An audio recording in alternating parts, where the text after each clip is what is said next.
ភ្លេចអ្វីភ្លេចបានតែកុំភ្លេចប្រាណគឺកុំភ្លេចខ្លួនឯងកុំបាត់បង់នៅសតិសម្បជញ្ញៈ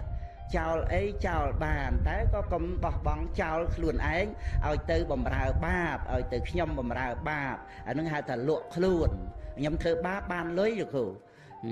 ហ្នឹងឯងអាហ្នឹងឯងគឺលក់ខ្លួនឯងស្រស់ស្រស់ចឹងហ្មងទៅណាទៅបំរើបាបចឹងទៅណាហ្នឹងឯងចឹងដូច្នេះគឺ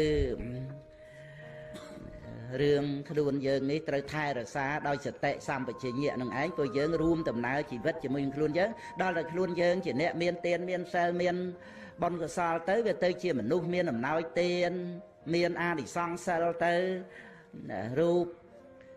រាងកាយក្នុងសុគតិភពស្រស់បោះស្អាតបាតសំណំសំសួនទៅអ្នកផងទាំងពួងក៏ស្រឡាញ់ចូលចិត្តហៅរករាប់អានចឹងទៅក្នុងដំណើរជីវិតចូលក្នុងចំណោមសប្បុរសហើយស្ដាប់ពធទេសនាចាក់ធ្លុះដោយអំណាចនៃបញ្ញា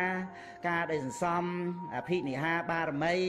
ក៏បានទៅជាព្រះអរិយបុគ្គលអរិយសាវកអរិយសាវិកានឹងគឺជាអ្នកដែលស្រឡាញ់ខ្លួនស្អិតស្អាងខ្លួនកសាងខ្លួនពិតប្រាកដអានឹងបានថាកុំឲ្យដល់ទៅថ្នាក់ស្រឡាញ់អ្នកដតីហើយស្អប់ខ្លួនឯងនោះ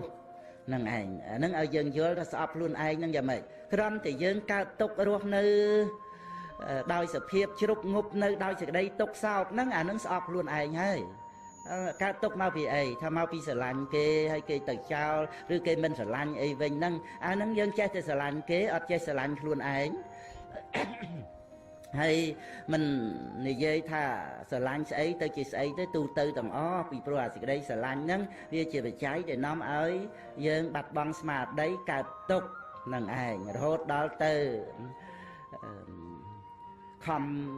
ប្រឹងបំភ្លេចរឿងហ្នឹងទៅបរិភោគគ្រឿងញៀនគ្រឿងស្រវឹងអីចឹងទៅរឹតតែបាត់បង់ស្មារតីទៅទៀតចេះ